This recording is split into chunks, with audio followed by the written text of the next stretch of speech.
Hi everyone, great to see you back for the third and last part of this lecture where we finally explore the recurrent neural networks that I was talking about already many times before. Let's have a look at this new type of neural network and how they help us with sequential data.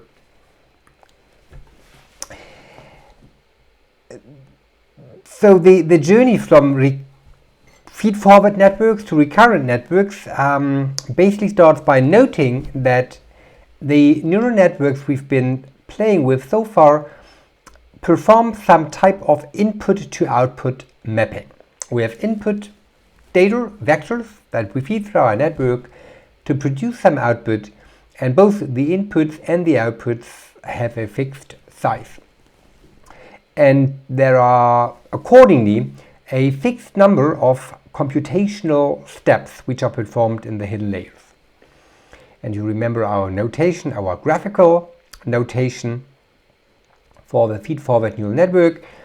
We have some input, as I said, so here is our input. We have some hidden layer, and here was our output. Recurrent networks work just alike, but slightly more flexible. Especially for sequential data, they provide us a more flexible modeling framework in that they operate over sequences of vectors. As opposed to just vectors, RNNs or recurrent neural networks operate over sequences of vectors.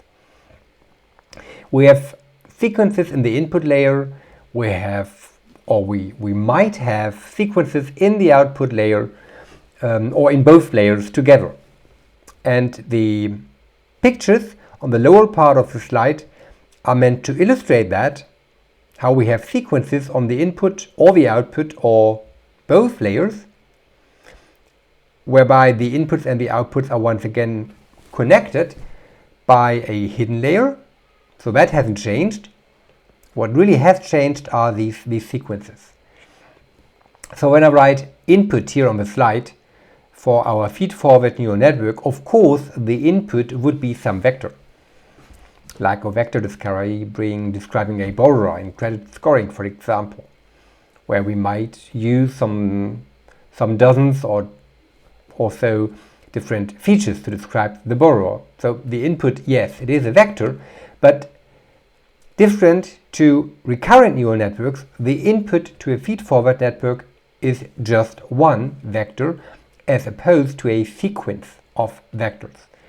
And this is important to read the graph, our RNN pictures on the lower part of the slide accurately. And what they show us is the flexibility in how we configure a recurrent neural network.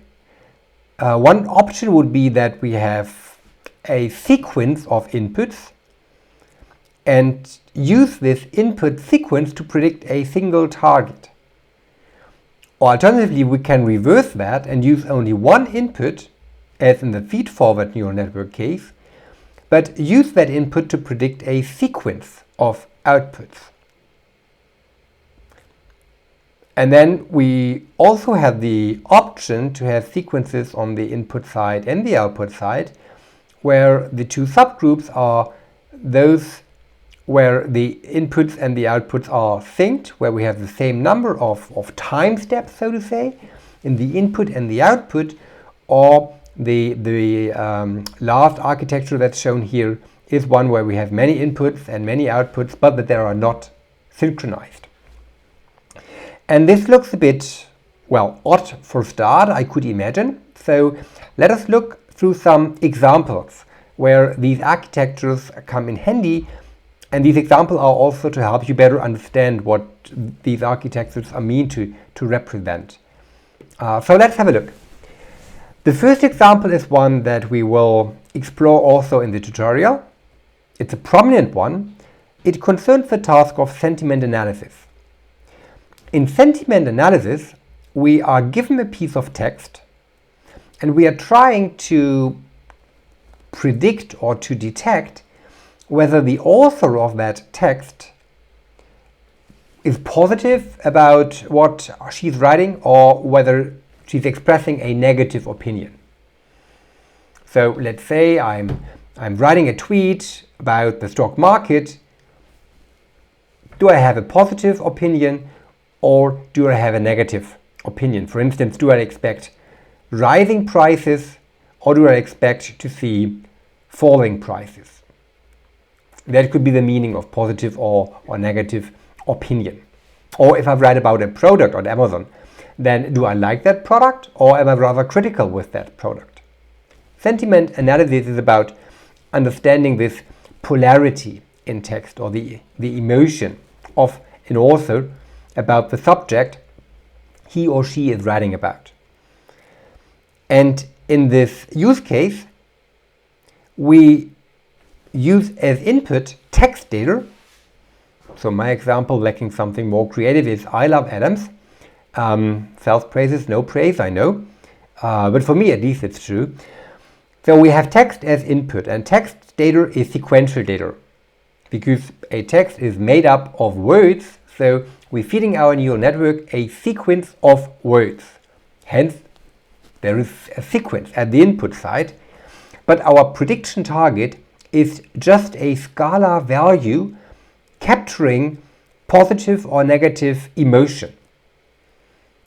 That could be just a binary label where a 1 might encode positive and a 0 might encode negative, or it could be a numerical value in some range.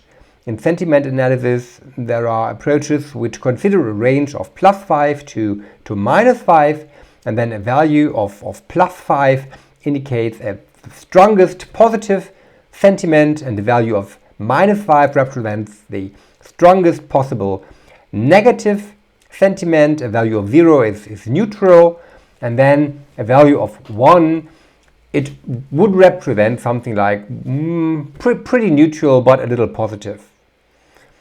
If that comes out as the prediction of the sentiment from some review, basically the interpretation was sentiment equal to 1. Okay, so the author was not particularly excited about this product, but, well, he didn't hate it either. But the important point here is we have a scalar value as output that we are trying to predict, which encodes the sentiment somehow, and because of that, we have a many-to-one mapping that we want our neural network to perform. And you see these examples here. Sentiment analysis is extremely popular to process tweets and also reviews, probably the most popular applications as far as the academic literature is concerned. And the reason for that probably is that the data is easy to get and that nice corpora are available for us to download, as you will see very soon. Let's move on. Let's consider a different setting. Let's consider a setting where we have a single input and a sequence of outputs. And here the example could be image captioning, where our single input is a picture and we are using an RNN to label that picture, to provide a brief description, what's going on in that picture, or to tag the picture. That's image captioning. And you see some examples of pictures here that have been labeled or captioned by artificial neural networks, and many of these were in fact RNNs. So we see this labeling: man in black shirt is playing guitar, which is pretty accurate description. We have construction worker in orange, safety vest is working on road, and we have two young girls are playing with Lego toys. Well, for the youngest one, I wouldn't be 100% sure it's actually a girl, but overall, these algorithmically generated captions are pretty good. And of course, these examples are cherry-picked. The automatic captioning of an image can also go quite bad, quite bizarre, what models might output you. but that is not my point.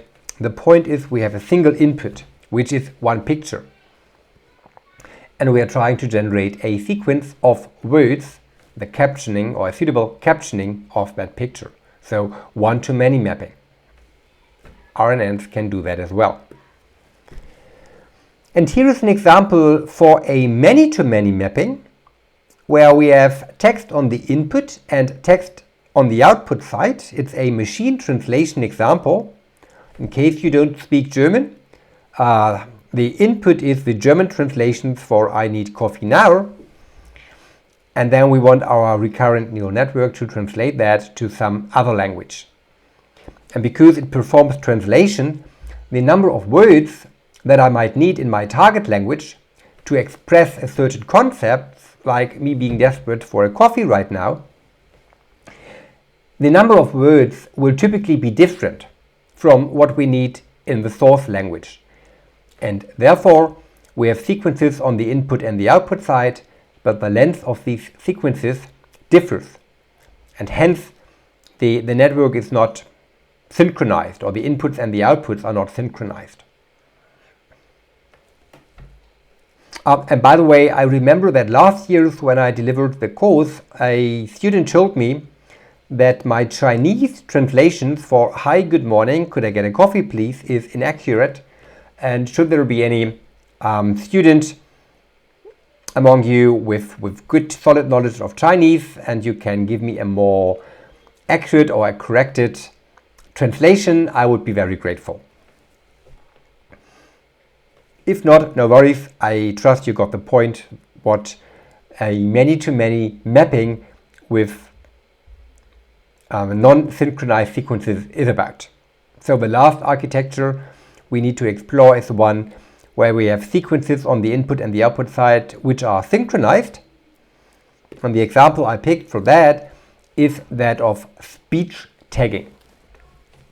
Speech tagging is one of the rather basic NLP tasks that are concerned with processing a piece of text and then identifying the grammatical form of every word in that text. What you see here on the right hand side is a sort of, well, the tree bank, the brown pen tree bank database. That's a database of possible grammatical forms that are used in language. The acronym double P, for instance, PP, which we have here, that's the grammatical form personal pronoun, such as I or you or he. And you see all these examples here of different grammatical forms. And in speech tagging, we are trying to pick the right form for every word in our source text. Well, you might wonder, what is that? Is that any good for?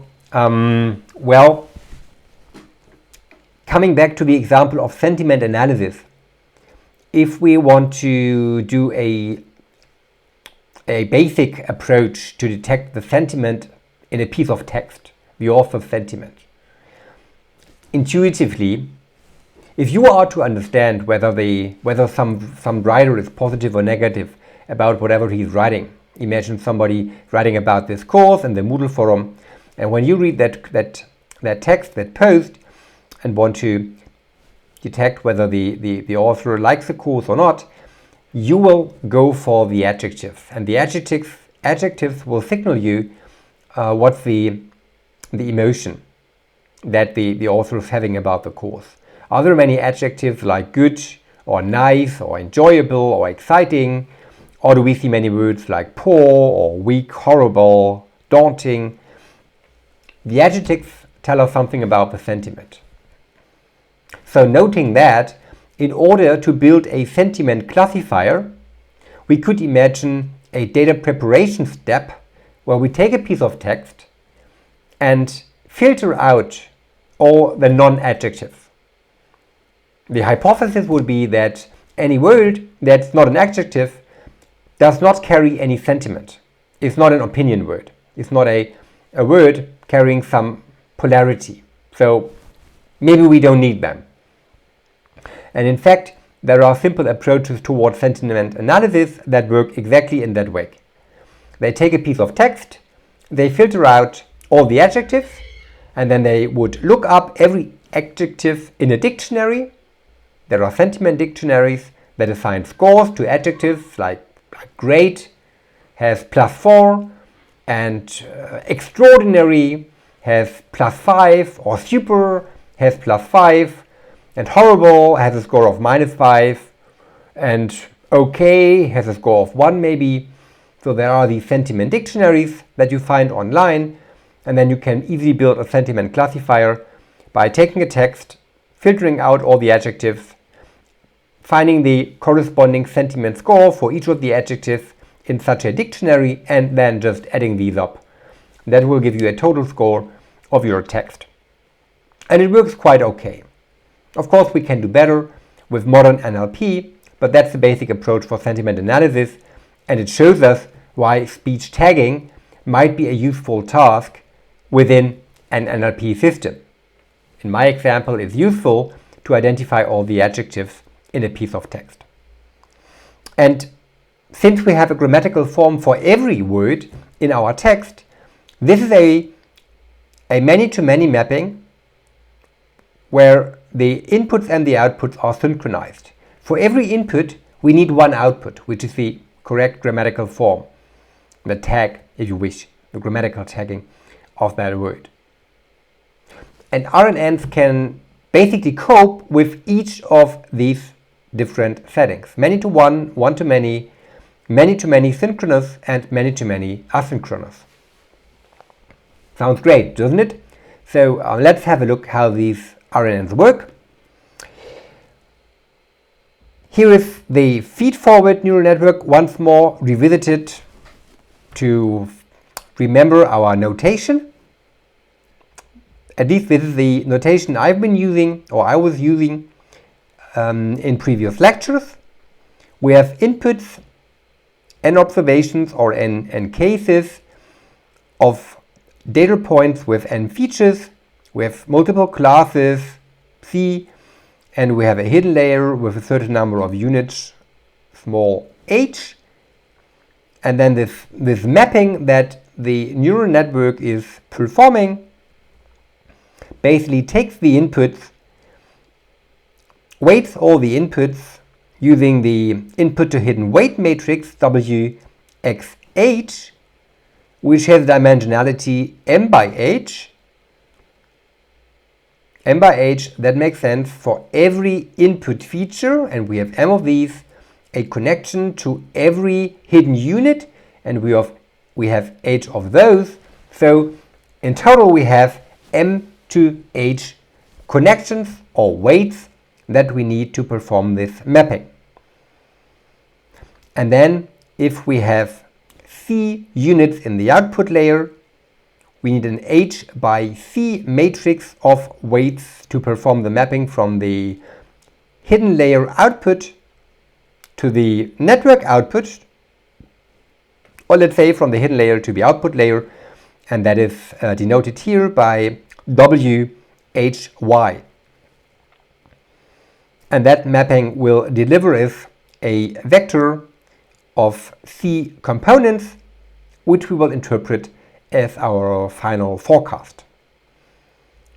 At least that would be the case for a regression network. We would need some softmax layer here. I'm indicating that so we could softmax our output scores to translate them into a proper probability distribution, but that's not really core. And the reason it's not core is that everything that goes on at the output side does not change when we take a step further and look at the computations in a recurrent neural network. Let's do so.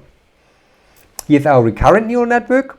So the output layer is pretty much identical.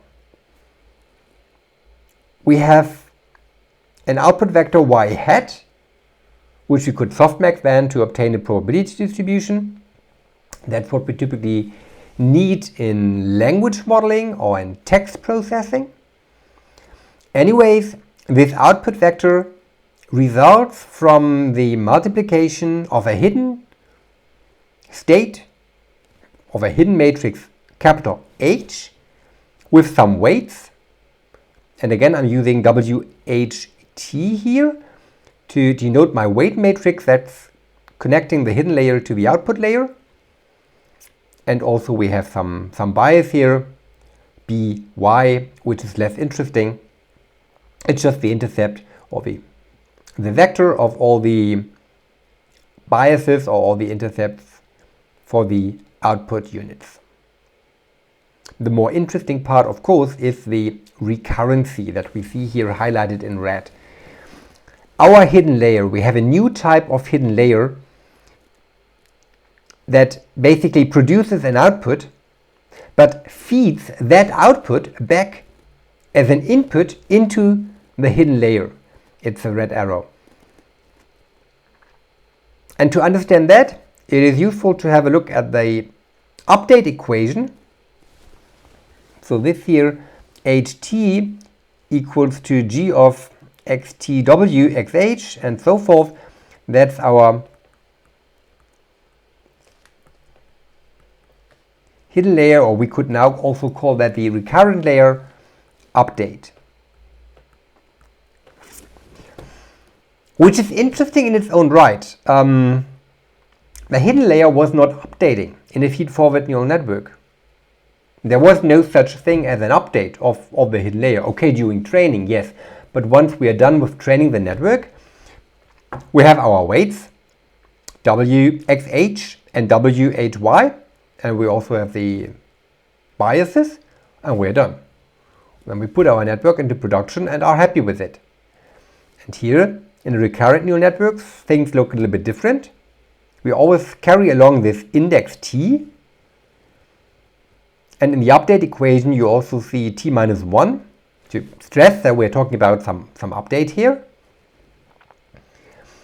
And it shows us how the state of that hidden layer changes. It changes as a function of the inputs, x or xt to be precise. This is the part we had before. That's not new. This part here and that part here, and in fact also the activation function g, that is exactly what we had before, right? That's exactly the equation we had before for the feedforward neural network. There it is again. Same thing. The hidden layer, or the output of the hidden layer, or in a recurrent neural network we call that the state, depends on the input. And more specifically in the RNN case, it's the input at time point t. We are always thinking about sequential data. You don't have sequential data, you don't want to use an RNN. So we always use RNN or consider using them when our data has some sequential structure, such as a time series, text. Then RNNs are a candidate model. So the hidden layer depends on the input at time point t, but also on the previous hidden layer output, which is this arrow, the red arrow that connects back into the cell.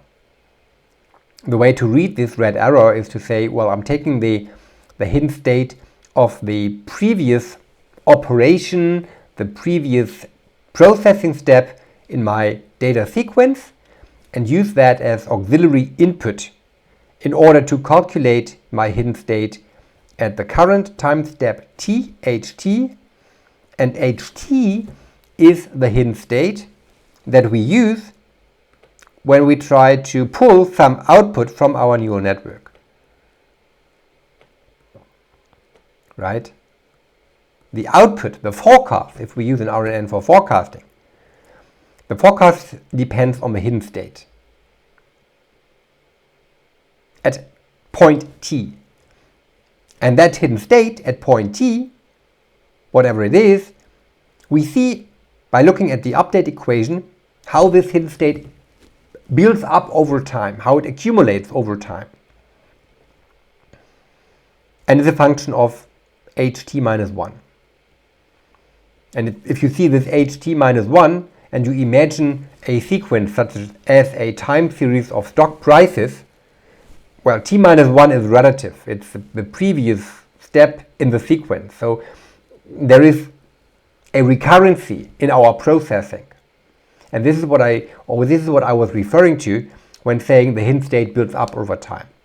And a better way to see that is if we are unfolding this recurrent neural network in time. They call it unfolding. And here is the corresponding picture, which is very important, I believe. This picture basically represents a recurrent neural network as a chain of feed-forward neural networks. And in fact, that is what a recurrent neural network is, in a way. So don't over-stress or overemphasize this equation. I'm just saying that the picture I was using before with this funny arrow that connects back into the hidden state, a way to picture that in your minds would be the one shown here on the right-hand side, where we see the sequential computation. And if you look at that, you might first of all want to note that this is only an example for how the computations could look like. Let me draw it here. So, because in my example, this is what I mean, we have a many to many mapping.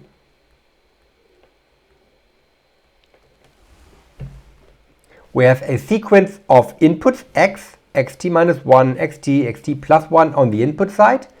And we also see a sequence of outputs, y hat t minus 1, y hat t plus 1. So it's many to many. And in this example, if we are yet more specific, the inputs and the outputs are synchronized. And you have seen before, it doesn't have to look like that. But it's a good way to illustrate the computations in these recurrent cells or in this recurrent hidden layer that RNNs exhibit and that actually characterize the recurrent neural network.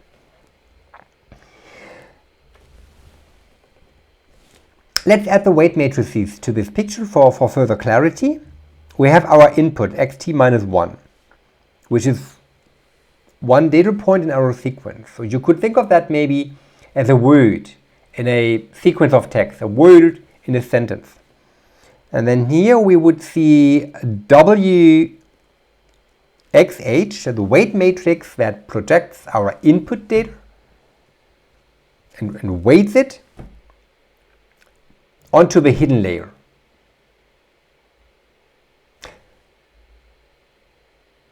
And if you think about it, here at the next time step, it's the very same weight matrix that you see. The input values differ in the course of the sequence, but they always get multiplied with the same weights and then projected onto the hidden layer. And likewise,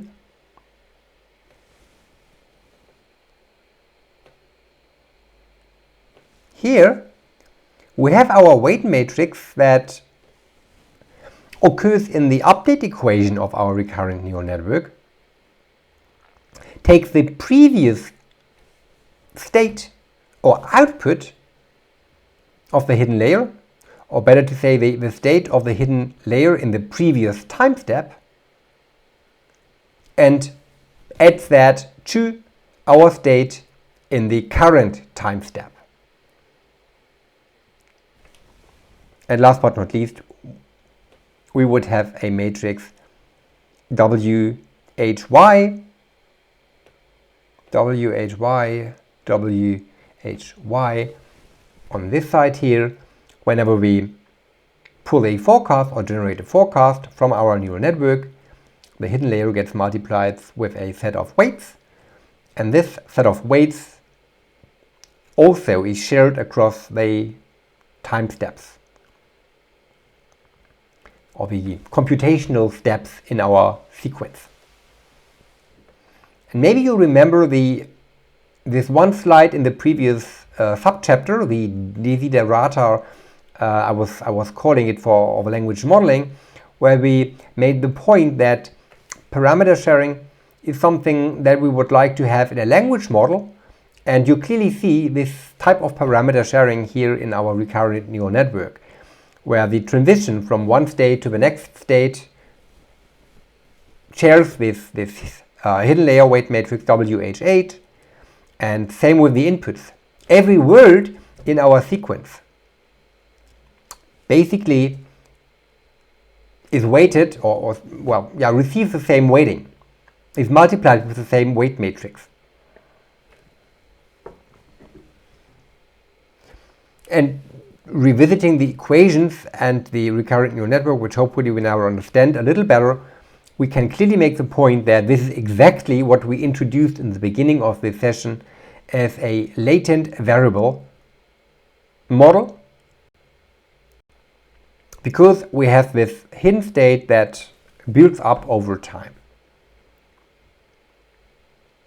Or more specifically, we could basically call it a latent variable auto-regressive model.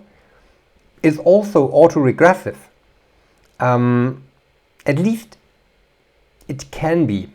And at that point, it is important, I believe, to elaborate a little bit on the semantics of the T here in this slide, or generally the T in a recurrent neural network, this index. Normally, the thing is, in the introduction, we were talking about stock price data. And I was saying that a variable xt could be the price of your favorite stock at day t. And to predict that price, you would maybe consider the price of that stock one day before, xt minus 1. And of course, if you're trying to predict the stock market, then past prices is all you know. You don't know the future prices. Would be nice if we were knowing the future prices, but we don't. Sorry. And the notion of T, or the semantics of T, are a little bit different here. In the case of a recurrent neural network, you see that xt, that's a matrix which embodies all the input to forecast y hat t. We are at a certain step in time in our sequence. We are in step t. And at this step, we want to generate a forecast, denoted by y hat t. That could be the closing price of some stock today. Now, to generate this forecast, we take our hidden state at the same point in time, ht,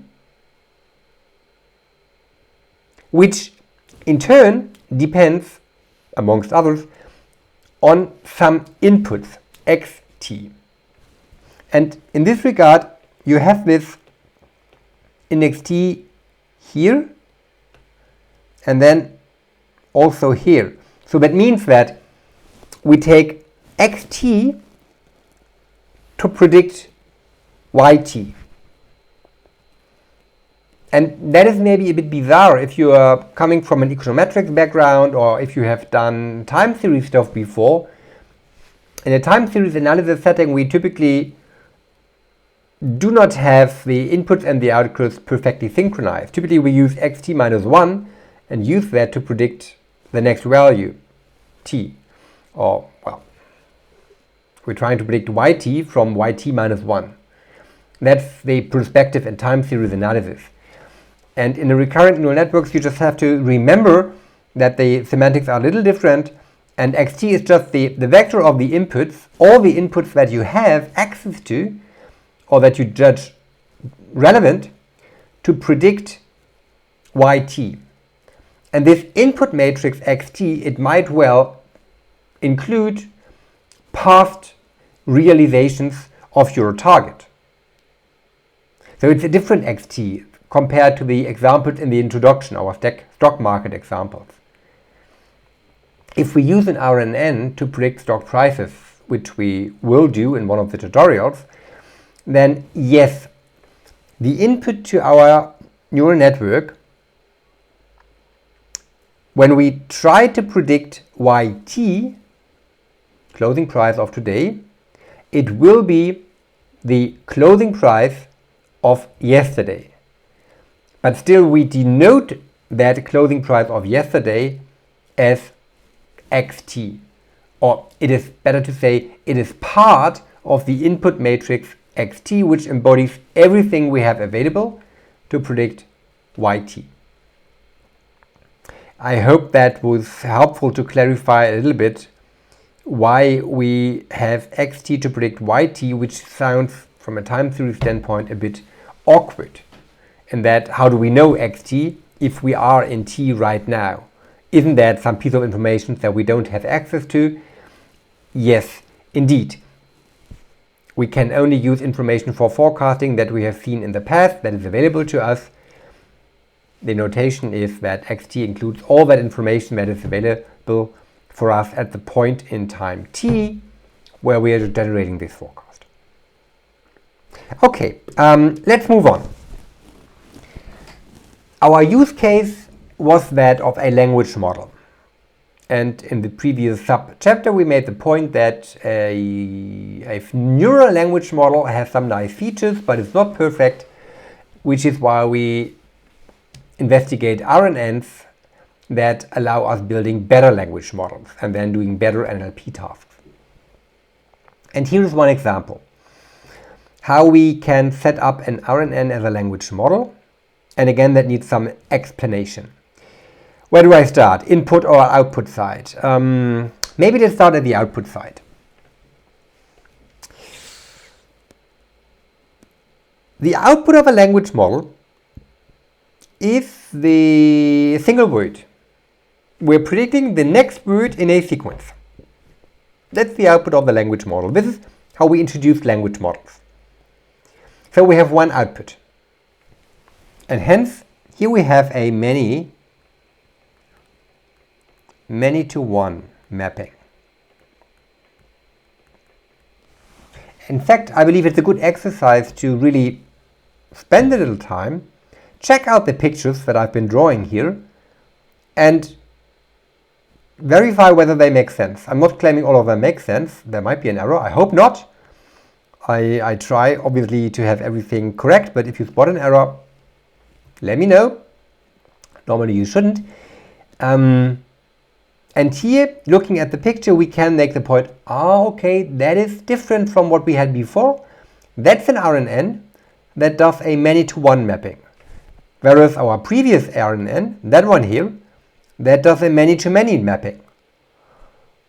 And we have said that RNNs are flexible. They allow all these different type of settings or architectures, or they can do all these type of tasks. But just make sure you really acknowledge that, okay, for language modeling, that's a different use case. So here we have an RNN performing some many-to-one mapping, where our one output is a probability distribution over words. We want to predict one word, the next word in that sequence. The course stopped and the students applauded, cheered, left. All these are likely words that could continue the sentence. So we are seeking a probability distributions over words in a fixed vocabulary of all the words that we consider in our language model. And we are producing this forecast after our model has seen the 6 previous words. That's noteworthy, I believe. We consider a sequence of 6 words that we feed into our recurrent neural network. You see how we feed x1, the first word, which means that we update our hidden state and we have H1. And then we feed our model the next word, course, X2, which means that afterwards we perform an update of our hidden state and obtain H2. And then we feed the third word into our neural network. This is how the computations work, right? We take one input in the sequence, put it into the neural network, into the recurrent neural network, perform these updates of the hidden state and let the hidden state vector build up over time or over the course of our sequence. And once we have done that 6 times, we would hope that H6, our hidden state after these 6 words, embodies some understanding of what the previous text was all about and is now able to inform the forecasting step, so that if we now go to our hidden state and using the hidden to output matrix WHY, pulling out or getting out scores from the hidden state, that we then get a reasonable probability distribution over words, where those words that fit our sequence receive high probability. And this little bar plot here on the upper part is certainly to resemble a probability distribution over words. So the bars indicate the probability of all the different words I just highlighted. 3 words, or the other bars would also represent the words, and then we would have, God knows, 30,000 or so of these bars, or 30,000 output units here, if we consider a vocabulary of 30,000 words. But what's most important, I believe, really is to understand that we feed the inputs or the input sequence, every point in that sequence, x1, 2, 3, 4, 5, and 6, we feed it into the neural network and perform the computations to update the hidden state. That is the key here. And that is, cannot stress it enough, that is the key. This is how we process sequential data. The update equation takes the next input in the sequence, or takes the current input in the sequence, combines that with the hidden state resulting from the previous input and all the previous inputs in fact, to obtain an updated hidden state, HT, from which we can generate forecasts. And we can generate these forecasts anytime we like. It's only a matter of me drawing this here as a many-to-one mapping, which would implicitly mean that I'm considering a window of 6 words that I feed my language model to then predict the next word, which is of course possible. You have seen in one of the previous sessions of this lecture how we could consider a lot shorter windows. We did this example with the Reuters corpus, for instance, where we were only considering sequences of 2 words and made the point that longer sequences make this count-based approach that I was illustrating at that point complicated and maybe infeasible. We have some more flexibility with our recurrent neural network here. But that will be my input window if I draw the picture like that. Alternatively, I could have drawn the picture like that.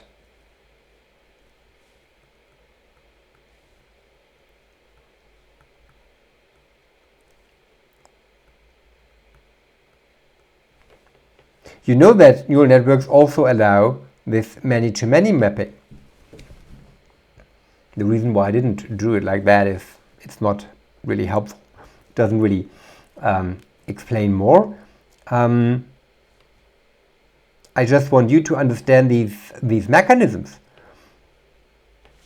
Next week, when we train recurrent neural networks for language modeling, we will take that approach that our neural network really predict the next word in the sequence. So we give it the or the, and let the network predict course.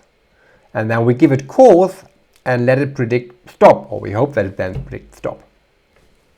The architecture shown here is slightly different. All right, that is an RNN-based language model where I once again stepped over this embedding step. And I already said we leave that for later. For now, we simply accept that it is possible to map a word to a numerical representation of that word. And this embedding here, denoted by E or ET, essentially we have another matrix here which, given some input word, produces a vector of fixed dimension, where the vector then describes the word. So maybe just to sketch it, not make it sound too mysterious, if you imagine the word the embedding matrix capital E, what it will do, or how you can think of that, is basically that we represent the word the as a vector of numbers. For example, 0.1, -2, and 3.7. There will be a word embedding with dimensionality 3. In practice, we use a lot more. 50, 100, 300, these are common embedding dimensions. But that doesn't change a lot. We represent words as vectors. And what's going on in this embedding part here is essentially that we feed the network a word, the, and that we then have something like a lookup table, which does look like that. We have different words here in our lookup table. And for each of these words, we have a bunch of numbers that represent the words numerically. And you might wonder, where are these numbers coming from? Please be patient. We're going to look at that. For now, just assume these lookup tables exist and they allow us to map words to vectors. And the reason why I'm elaborating on that is basically, so you could really imagine that the input, or you can really see that the input to our RNN is not much different from what we've done before in when looking at feedforward neural networks. Because if our input, our word, because of this embedding magic, is just a vector, then the word, it's like a data point with 3 features.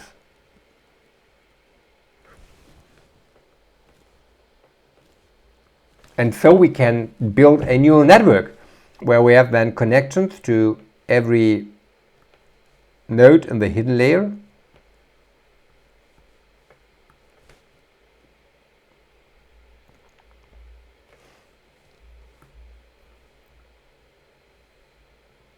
Where just every of these numbers basically are fed as features into our neural network, very much as the feedforward case. And you have seen how a recurrent neural network, if you unfold it in time, looks just like a chain of neural network. So we really would have in our input layer, if the embedding dimension is 3, and let's say we have a hidden layer of 5, let's say, units, so small h, 5 nodes in the hidden layer, and the embedding dimension d, let's say, equals to 3.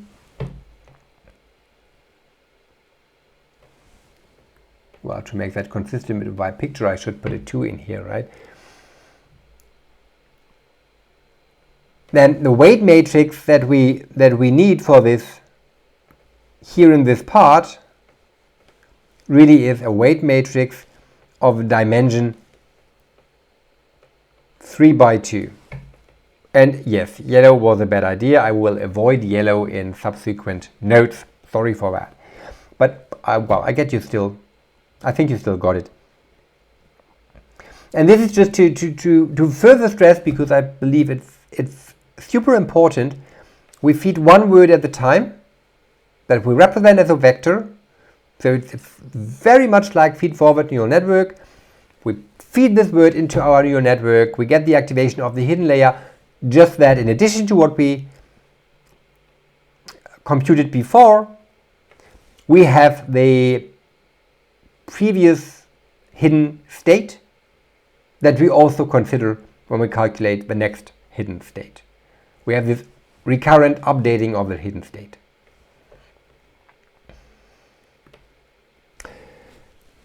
Let's note some advantages of an RNN-based language model. Well, it supports input sequences of arbitrary lengths. Okay, yeah, it does. It's basically shown in this picture, where I'm using an input sequence of length equal to 6 and let it then predict the next word from the 6 previous words. And the 6 words, remember, we can't stress it enough, the point of feeding 6 words sequentially into our neural network is to build up a hidden state for the prediction of the next word. However, with arbitrary length, I want to put that, I want a relative, well, you should take that with a grain of salt. This is what I'm saying. Take that with a grain of salt, because if that chain gets too long, you will find yourself in trouble, numerically and computationally. In theory, this statement is true. In practice, you would not want to work with input sequences of arbitrary length, or specifically, you would not want to work with input sequences that are too long. And too long, well, how long is too long? That depends on the resources you have available and some other things that we're going to explore. Again, in theory, the computation for a specific step, like the 6th step here, can use information from many steps back that is directly connected to the previous point. If I have a long input sequence, consider the example I was using before with I grew up in France and my father was working as a teacher in France and my mother was a criminal lawyer, and recently I moved to Berlin and German proved difficult, but I speak fluent. And now you go with predicting the language I speak fluently. In my case, unfortunately not French. I wish it were. It isn't. Lost track. Yeah. So if we make our input sequence long enough, then even information at the very beginning of our input sequence, I grew up in France, could still persist in the hidden state. It could survive the many updates. It could. No guarantee that it does, but it could. And because of that, there is a chance that our network will be able to remember, or will be able to use information from the past, from many steps back, in order to generate a forecast. And this is also something that in practice doesn't work, and well, in the next lecture we see why it doesn't work unless you use a more powerful recurrent neural network. Model size does not increase for longer input. That is true. The model size does not increase because we feed these words sequentially into our neural network, and we have these input, or we have all these weight matrices of fixed dimension. That dimension doesn't change, and therefore the model size does not change. We have one matrix, which here is denoted by W, E for embedding H. We have this matrix that basically takes, I should use a different color, not yellow. God, it's getting difficult. We have this matrix that takes care of mapping the input data onto the hidden state, but it's always the same. Parameter sharing. it's always the same matrix of weights, no matter how long our input sequence is going to be. And because of that, the model size is independent from the length of the input sequence. I did acknowledge that long input sequence cause other sorts of problems, or the size of your model could still be just too big. But the problem we had in the count-based approach, remember the Reuters corpus, how we need to store too many count stats in memory, the larger our sequences are. We do not face that problem here, which is exactly because the same weight is applied on every time step, so that there is symmetry in how inputs are processed. Unfortunately, that's a slow computation. That's the main issue in practice. And also in practice, this promise that we can access information from many steps back typically doesn't hold. Okay, to continue this part, we did generate some language before, so let's examine how we can use an RNN to generate language, and in fact we can do that. In a nutshell, we pick some big corpus of text where we then feed chunks of text, sequences of given length, to our recurrent neural network, compute the output distribution. Note this inconsistency here. For every step t, I am a little bit inconsistent because of just copy-pasting the picture I had before.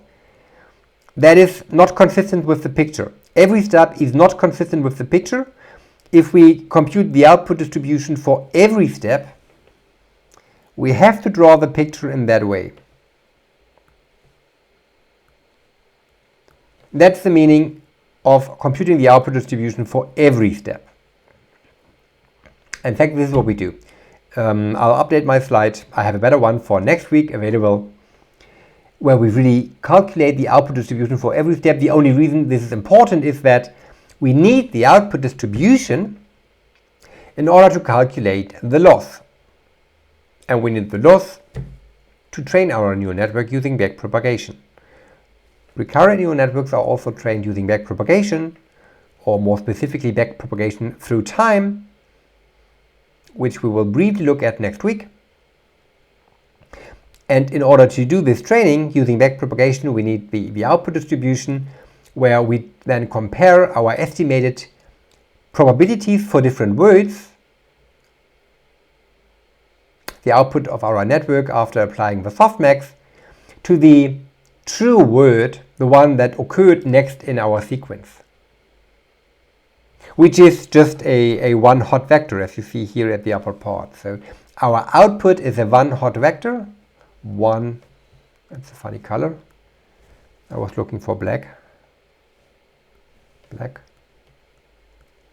One hot vector, meaning that it's a vector of some dimension. It's as big as we have words in our vocabulary, so it might be a pretty big vector, maybe with 30,000 elements if we consider a vocabulary of 30,000 words. But only one of these 30,000 elements in our vector would be one. Only the one for the single word that comes next in that sequence. The course stopped and the students cheered. Whatever. And then we can compare our probability distribution to the actual target using cross entropy, very much what we did before, and train our network using backpropagation. And I'm also illustrating here how if we have a corpus, we can just sample chunks of text, considering a certain input window, started as early as 8 in is my first example. So we have an input window of 6 words, or 6 tokens. And then we can just shift that window forward. In the morning, comma, talking about. And this is meant to be connected to one another. So the actual sentence would be, started as early as 8 in the morning, talking about RNNs. After a daunting 2 hours, it eventually turned 10 and the course stopped and the students closed their books and left. And you see how I'm splitting this text up in chunks of 6 words each, and then let the window just roll over my text to produce these input sequences. The course stopped and the students is the highlighted sequence, right? And so the word that our neural network should predict actually is closed. So the closed here, I could use this closed as my target word and then calculate the loss of the neural network output, the output probability distribution with the one hot vector of closed.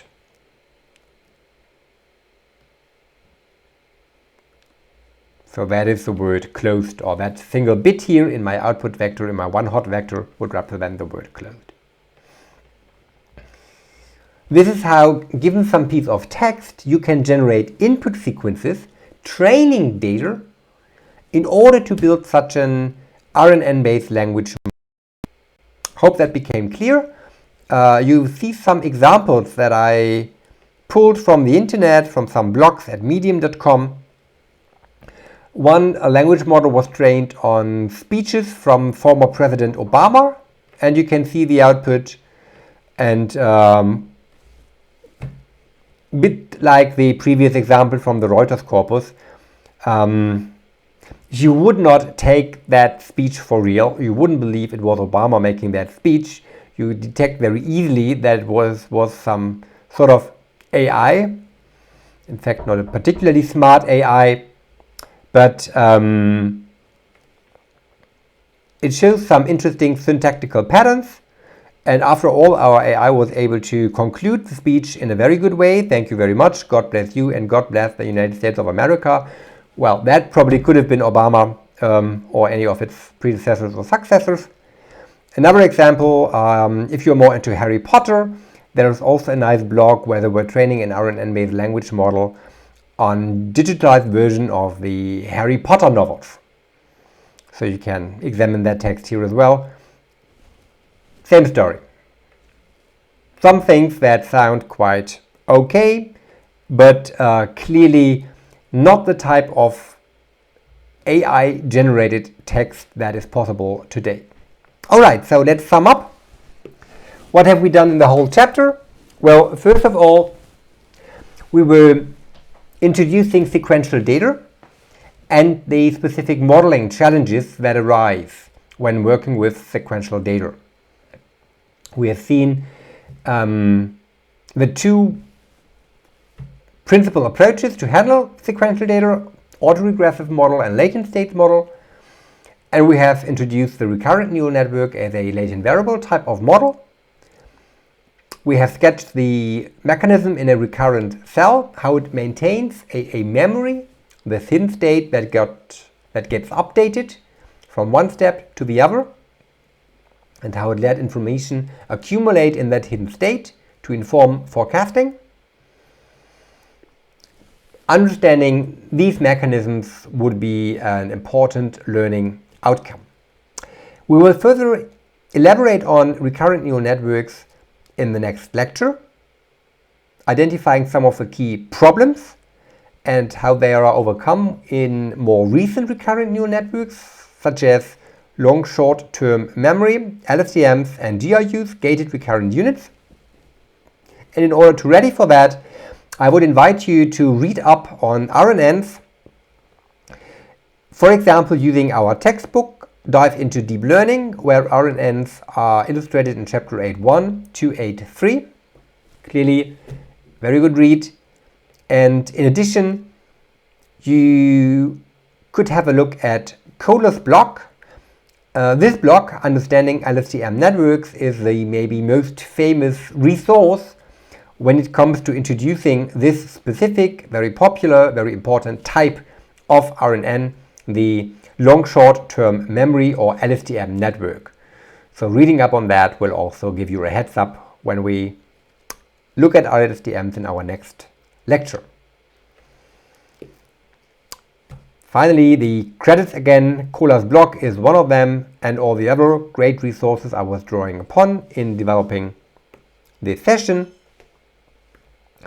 And with that, I would like to leave you, wish you a good day ahead, and I very much look forward to our next session with yet more RNNs. Thanks a lot for watching.